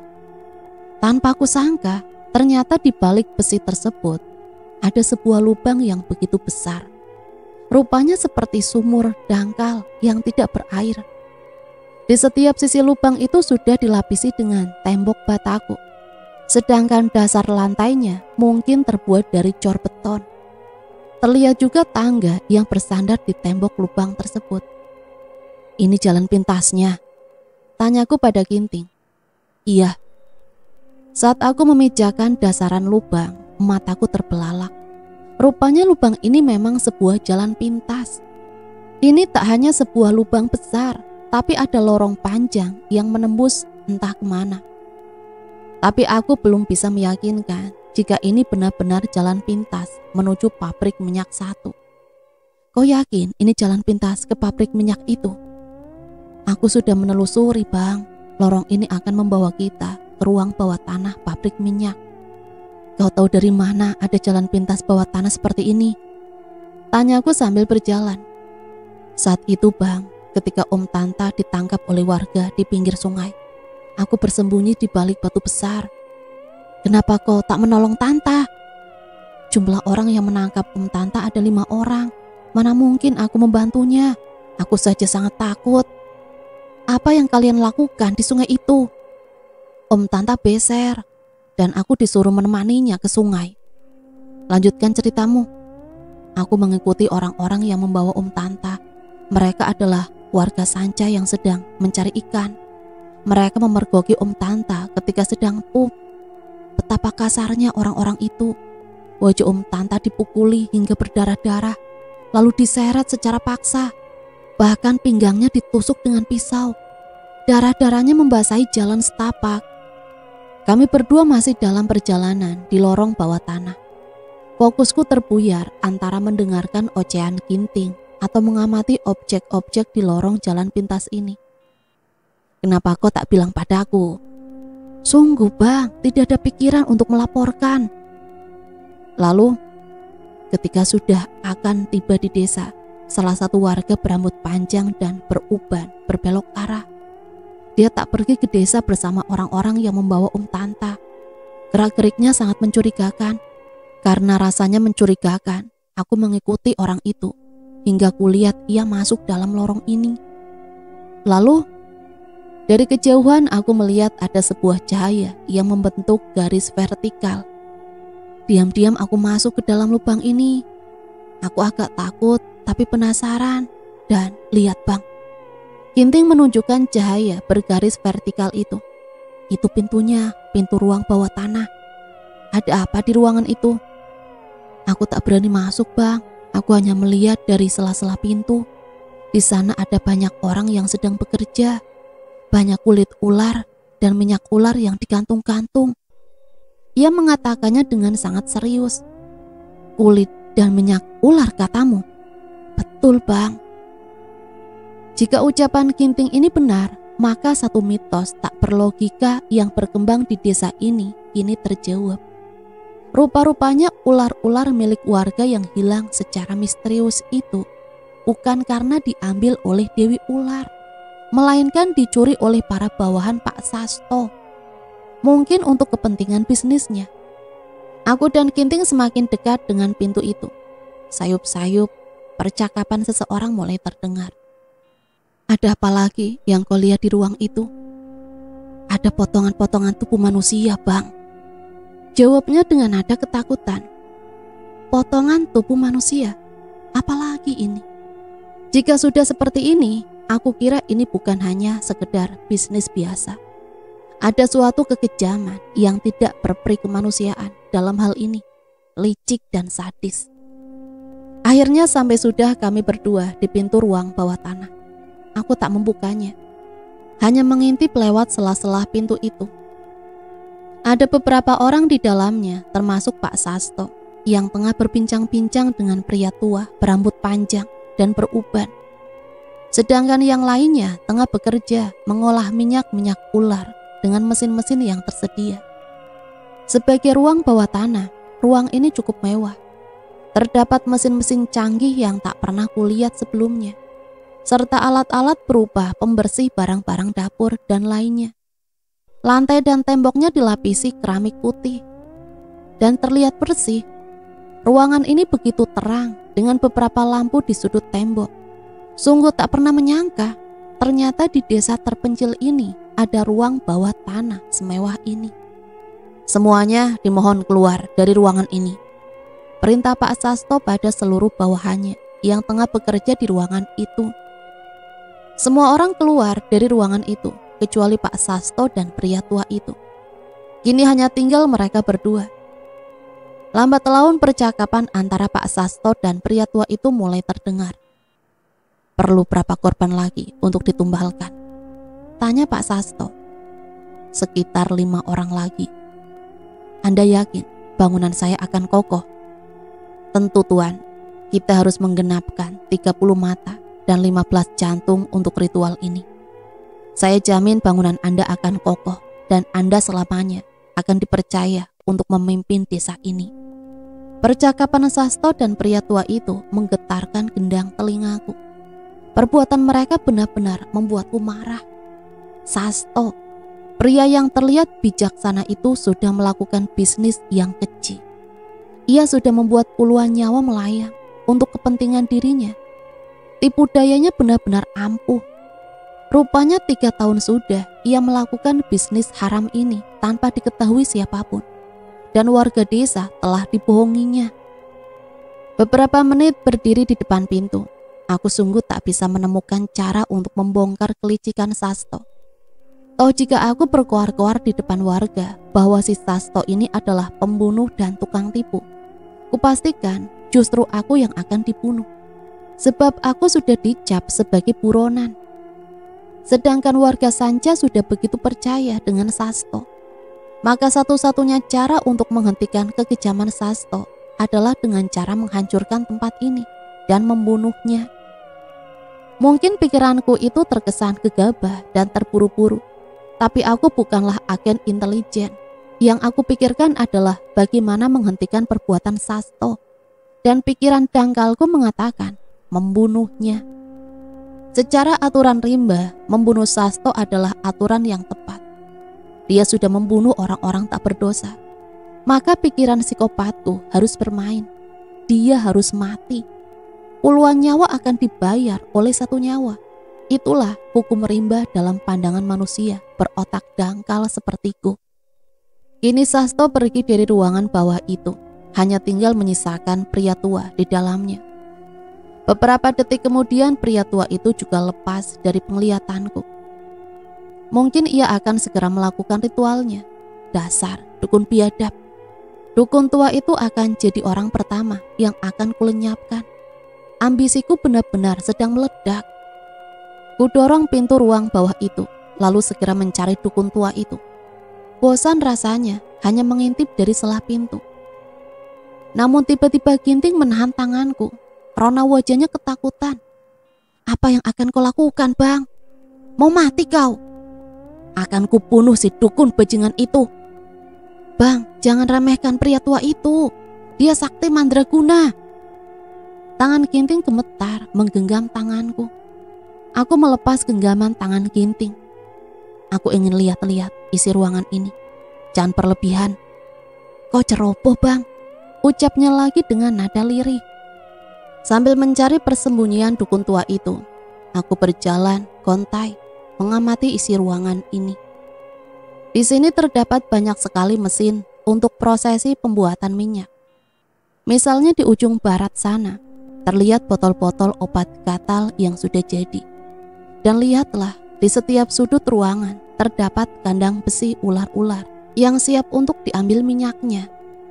Beberapa di antara jajaran kandang-kandang ular itu terdapat box besar berisi kulit ular yang akan dikirim kepada salah satu perusahaan sepatu di Jawa. Rupa-rupanya bukan hanya minyak ular yang menjadi dasar dari bisnis ini, melainkan kulit-kulit ular ini juga sebagai salah satu penghasil yang tak main-main. Memang si Sasto ini pintar dalam bidang marketing, tapi di sisi lain ia juga bakat dalam hal tipu menipu. Tiba-tiba dari arah barat sebuah pintu berwarna merah terbuka dengan sendirinya. Seketika aku merasa was-was. Dari pintu merah itu rupanya si tua berambut panjang itu bersembunyi. Ia keluar dengan gagahnya, matanya melotot dan jari jemarinya bergerak seperti orang yang sedang berzikir. Sedangkan mulutnya sibuk komat-kamit. Tak lama kemudian 6 manusia tanpa kepala muncul dari pintu merah itu. 3 di antaranya dadanya telah terbelah memperlihatkan isi rongga manusia. Namun jika aku amati, rongga dada itu sudah tanpa jantung lagi. Manusia-manusia tanpa kepala itu berjalan ke arahku, menyebar, memotong segala jalan agar aku terpojok. Dan rupa-rupanya si tua bangka itu yang selama ini mengendalikan manusia-manusia tanpa kepala. Dia dalang yang membuat resah para warga. Dia yang telah membangkitkan jasad Tanta yang sudah tak bernyawa. Manusia-manusia mengerikan itu semakin dekat dengan tempat posisiku berdiri, sedangkan aku semakin terpojok. Kini badanku gemetar hebat. Mereka mulai mengancamku, hendak mencekik leherku secara beramai-ramai. Tangan mereka meraba-raba tubuhku, mencari-cari posisi leherku. "Hentikan, bajingan!" seruku seraya menyingkirkan tangan-tangan menjijikan itu. Namun salah satu di antara mereka justru berhasil menggenggam pergelangan leherku. Aku dicekik hingga nafasku tersenggal-senggal. Dadaku sesak tak karuan. Pandanganku juga mulai kabur. Aku mencoba untuk melawan, namun cekikan manusia tanpa kepala itu sangat kuat. Aku hampir tak berdaya. Sekujur badanku lemas, dadaku sesak, dan aku sulit bernafas. Rasanya hampir mati. Secara tiba-tiba, manusia-manusia mengerikan ini melepas cekikannya dan membuatku terperosok ke lantai. Lalu secara serentak mereka berjatuhan ke lantai. Beruntunglah karena aku terhindar dari kematian. Di depan pintu merah itu, Ginting berdiri gemetar dengan kapak yang tergenggam di tangannya. Dan pria tua itu telah terbujur di lantai dengan kepala sudah terpenggal dari badannya. Rupanya karena dalangnya telah mati, para manusia tanpa kepala ini berjatuhan. "Ini orang pertama yang aku bunuh," desis Ginting dengan nada gemetar. Lalu kapaknya dilemparkan sembarangan. Aku tersenyum, ternyata dia ada bakat memenggal kepala manusia. Aku bangkit sambil memegangi leherku yang masih terasa sakit. Lalu berjalan terhuyung mendekati Ginting. "Terima kasih," ucapku sambil memukul pelan bahunya. "Sekarang mau apa lagi, Bang? Kita akan bakar tempat ini." Aku mengeluarkan korek api dari saku celana. "Kita cari minyak tanah dulu. Di ruangan ini pasti ada." Aku dan Ginting masuk ruangan di balik pintu merah. Sudah kuduga, di ruangan ini banyak sekali alat-alat sakral seperti keris, boneka santet, buku-buku kuno, dan bunga-bunga mawar yang berhamburan di seluruh ruangan. Namun betapa kagetnya aku dan Ginting ketika melihat sebuah keranjang besi, kumpulan biji mata manusia. Lalu di atasnya adalah jantung-jantung manusia yang digantung di dinding-dinding ruangan ini. Sebenarnya untuk apa semua ini? Sangat keji, tega sekali manusia-manusia yang melakukan seperti ini. Kupikir mereka bukan manusia lagi, tetapi iblis. Akhirnya aku dan Ginting menemukan 3 dirigen berukuran 27 liter yang berisi minyak tanah. Kami menemukannya di sebelah kamar mandi. "Bang, coba ke sini." Di pojok ruangan ini, Ginting tengah sibuk membuka lemari. Aku mengalihkan fokusku pada Ginting. Untuk sementara, dirigen berisi minyak tanah itu aku acuhkan. "Ada apa?" Kulihat Ginting seperti tengah memegang sebuah map. "Mereka menjual organ tubuh manusia, Bang." Aku merebut map itu. Lalu kuperhatikan isinya. Kulihat memang ini tampak seperti surat perjanjian penjualan organ manusia. Dan aku sedikit kaget karena surat ini ditujukan pada Lasmono Rahman, yang tak lain adalah tetanggaku sendiri. Kemungkinan terbesar adalah organ-organ tubuh ini dijual kepada Pak Lasmono. Dan yang dikatakan Darmo memang benar. Lasmono ikut andil dalam perbuatan keji ini. "Pak Lasmono, Bang, dia juga terikat dengan kerjasama ini." "Iya, dia ikut dalam bisnis ini. Justru dialah orang pertama yang menggiring kita ke tempat ini." "Tidak disangka, aku kira dia orang baik, Bang."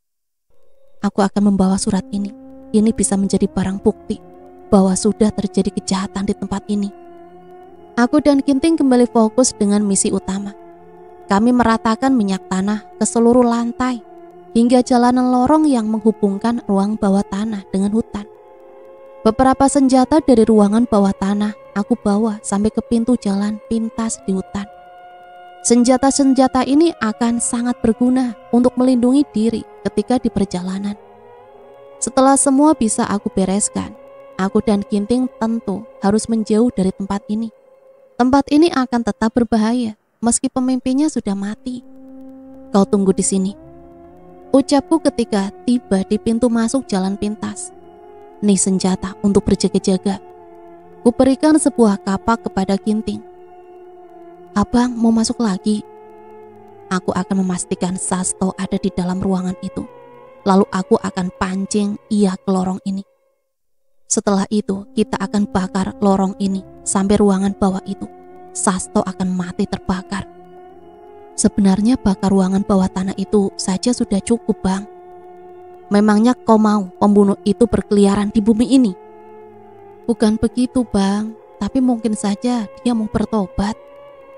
Ternyata remaja ini sedikit polos. Tidak ada ampunan untuk pembunuh manusia. Nyawa akan dibayar nyawa. Aku berjalan lagi menuju ruang bawah tanah itu. Kini aku sendiri. Ginting kusuruh untuk berjaga-jaga di pintu masuk jalan pintas. Sesampainya di pintu ruang bawah tanah, aku hanya berdiri di depan pintu dan mengintip ruangan dari sela-sela pintu. Rupa-rupanya Sasto dan 2 anak buahnya telah berada di ruangan itu. Mukanya kebingungan, bercampur marah. Apa-apaan ini? Siapa yang berani melakukan ini? Seru Sasto. Ia menatap anak buahnya dengan tatapan murka. Wajahnya marah, mungkin sedang terbakar emosi. Ini saatnya aku beraksi. Mungkin terlalu cepat, tapi mau tunggu apa lagi? Sasaran sudah di depan mata. Kini akan kupancing emosinya lebih dalam lagi. Ketika aku berlari ke sepanjang lorong ini, dia pasti akan mengejarku. Setelah itu, akan kubakar jalan pintas ini hingga api merambat di ruangan bawah tanah ini. Dan saat itu juga, Sastro pasti akan mati. Aku dengan sigap membuka pintu ruang bawah itu. Sontak Sastro dan anak buahnya menatap diriku. Siapa yang berani menipu dan membunuh banyak orang untuk kepentingan dirinya? Desisku dengan tatapan sinis. Kau pelakunya! Wajahnya bengis, mengancam. Rasanya ia lapar dan 2 mataku akan segera dicukil seperti korban-korban sebelumnya yang telah ia bunuh. Aku mengangguk. Kurang ajar, tangkap dia, perintah Sasto kepada anak buahnya. Mereka bertiga berlari hendak menangkap diriku. Aku sigap berlari menelusuri lorong bawah tanah. Bagus, mereka terpancing untuk terus mengejarku. Aku terus berlari hingga sampai pintu masuk jalan pintas. Ku ambil korek. Mati kau biadab! Ku nyalakan api lalu ku lempar ke lorong bawah tanah yang telah kusirami minyak tanah. Terbakarlah lorong itu hingga seisi lorong terang benderang oleh kobaran api yang terus merambat menuju ruang bawah tanah itu. Kurang ajar! Badan Sasto mulai dirambati api. Ia berteriak-teriak kesakitan bak penghuni neraka yang sedang menanggung dosanya. Ini belum seberapa dibandingkan dengan apa yang telah kau perbuat. Api neraka akan lebih panas dari ini. Selamat tinggal. Aku tertawa. Ini adalah kemenangan. Aku sangat muak dengan pembunuh. Nanti jika kutemui pembunuh lagi, akan kubunuh juga seperti Sasto. Api-api itu sangat cepat merambat. Kupastikan ruangan bawah tanah itu juga akan habis terbakar. Sasto dan anak buahnya juga termakan oleh rambatan api itu, hingga badannya matang seperti ayam panggang. Tamat sudah riwayat mereka. Rasakan kematianmu, pembunuh. Aku dan Ginting berhasil menyeberangi sungai menggunakan perahu kecil milik warga yang kami curi. Keadaan sepertinya sedikit membaik, tapi tak ada jaminan aman. Barangkali warga desa Sanca juga ada yang sedang berjalan-jalan di seberang sungai. Kami harus tetap waspada. Oh iya, aku hampir lupa. Para warga mungkin masih bersembunyi di rumah masing-masing untuk melindungi ancaman dari manusia tanpa kepala itu. Ini akan menjadi cerita hidup yang sulit dilupakan, menarik tapi menyedihkan, juga menakutkan. Hal-hal pertama dalam hidupku ada di sini. Membunuh orang, melihat orang dipenggal, melihat kematian teman, melihat kepercayaan aneh, ribuan ular, ruang bawah tanah, dan semua yang tak berlogika.